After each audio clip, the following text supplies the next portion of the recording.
If tomorrow wasn't promised, what would you give for today? Forget everything else.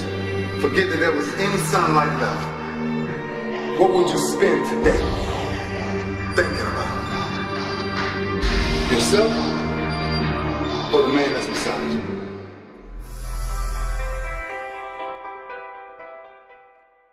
About 35 years ago, I got obsessed with a simple question. What makes the difference in the quality of people's lives? What makes some people leaders and other people followers? What makes most people talk about a dream and never follow through, and other people, just a small percentage, kick ass, take names, you can throw any obstacle at them, they find a way to break through. What's the difference? And when I first grew up, I grew up very poor financially. I grew up in a very tough environment. When I met my fourth father, I said, Mom, I'm confused. I was confused because I always loved people, just my nature. But when I was in high school, I was not the most popular kid in school. In fact, the most popular kid in school treated me like hell. He was so vicious and mean, I thought, what makes that guy popular?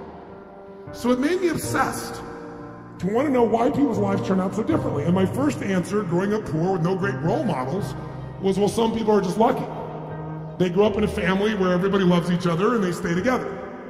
You know, some people are lucky. They grow up in a family and everybody's educated, so they work hard to educate their kids.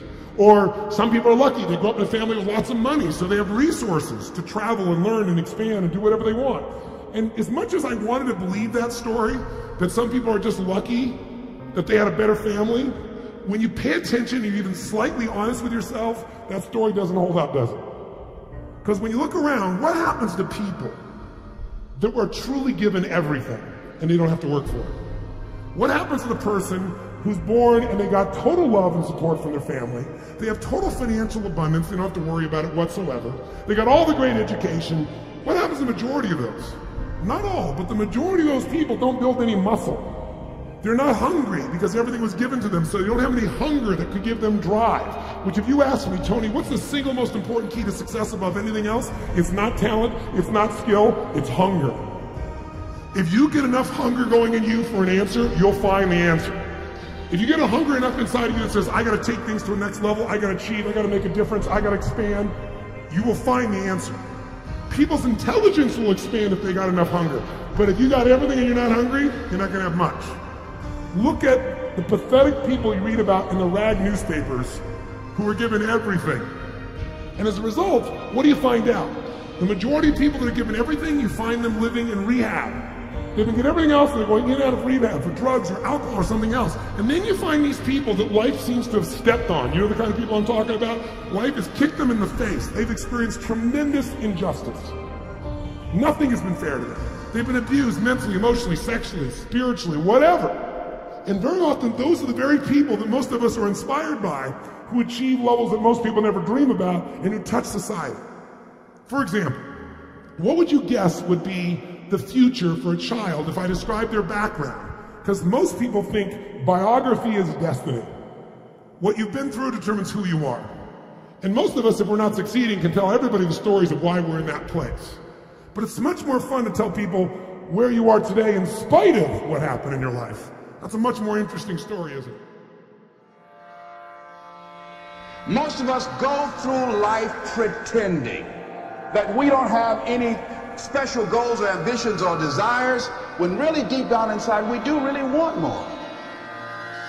We block ourselves and we use these words almost like we're in a trance, like we're sleepwalking through life, that we find ways to cancel out our dreams, that a lot of things that we want to do, a lot of places we would like to go, a lot of things we would like to experience, and we just stop at but. But will cause you to hide out behind fear. But will cause you to come up with all types of excuses that you can validate your inaction and not acting on your dream. But is a dream killer. But most people, you know what they do? Most people go through life quietly and safely tiptoeing to an early grave. We've been holding back. We have ideas that we don't act on, things we want to do. We're afraid to take chances. See, a lot of people say no to things and they don't even know what they're saying no to. Don't allow but to keep you in the corner. There are a lot of people who say, but I tried once or twice and it didn't work out. And so they use that as an excuse not to ever come out again. Even if things don't work out, even if I experience defeat or failure, that does not make me a failure. It's a difference between failing and being a failure. If things don't work out, if you don't produce the results you want, that's all. But don't confuse who you are with the results that you produce. Do what you can, where you are with what you have, and never be satisfied. Yeah, don't get satisfied with yourself. Always know that wherever you are, you can enjoy more, that you deserve more. Why don't you decide now that you're going to expand your world, that if other people can learn, you can learn too. See, if you're working on your dream, sure there are going to be times you're going to want to give up. Sure there'll be times in life will knock you down and catch you on the blind side. But the challenge is to hold on.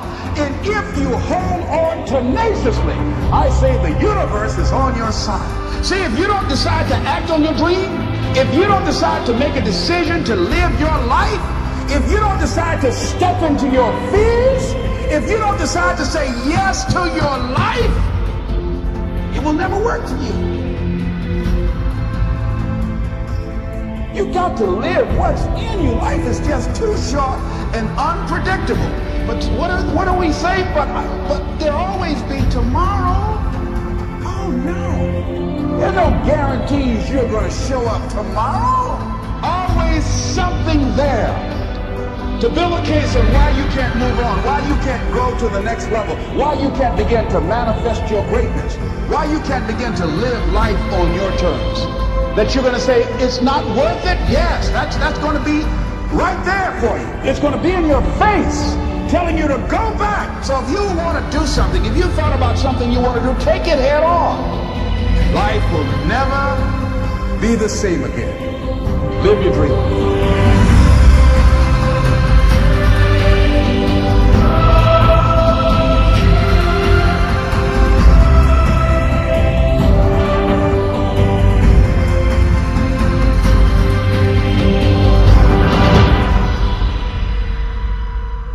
Is it possible for you to have all your dreams become a reality in your lifetime? Yes, it is possible. But the real question you should be asking yourself, have you made the decision?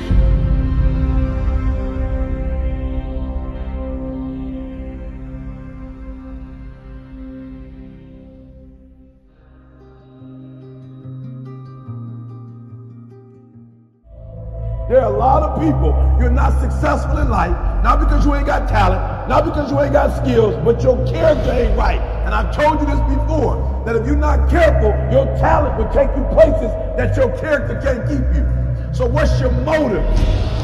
The reason why you can't get up at 4 o'clock in the morning, the reason why when I say get up at 6, you're looking at me like I'm crazy, is because you don't have that thing that's driving you, that's pushing you to say no to the alarm clock and wake up, no to the snooze button. When you get that extra assignment, that extra lap, the reason why you can't do it is because you don't have the right to that motive that's pushing the action. What's your why? Somebody came up to me, they said, E.T., man, I'm tired. I put in the work, E.T., I'm not seeing the results. I did what you told me to do. I read the book you told me to read. I put in the hours you told me to put in. I'm doing it, and I'm not seeing anything. Listen to me closely.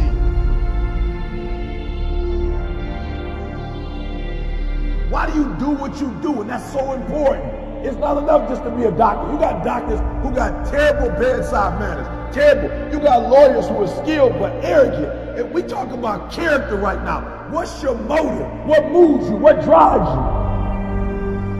And whatever it is, sports, life, business, whatever it is, health, listen to me very closely. You got to change that mindset.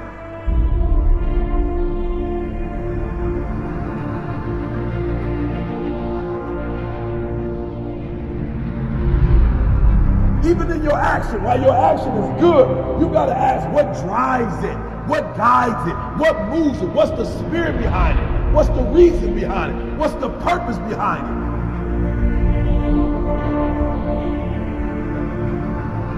when you want to succeed as bad as you want to breathe, when you ain't got nothing left in your tank, you got to think about the people in your life that you're doing this for. And then if you could think about them, you could go one more mile. You could go one more day at work.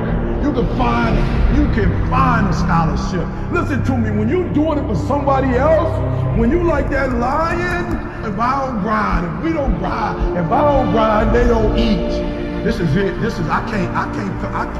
I wish I could back off, but it's more important. I wish I could tell you something else. I wish I could tell you you're tired, go take a break. I wish I could tell you you're tired, rest for a year. I wish I could tell you that it's going to get easier. I wish I could tell you it's going to get easier. I wish I could tell you that if you just keep going, it's going to get lighter. The weight is going to get lighter. I wish I could tell you that, but that's not the truth. The truth is, you got to find something within. You gotta find something within, and that's gotta push you, and that's gotta elevate you, and that's gotta drive you, and that's gotta move you. And when you find out what your why is, and your why gotta be deeper than you, when you find your why, you don't hit snooze no more. When you find your why, you find a way to make it happen.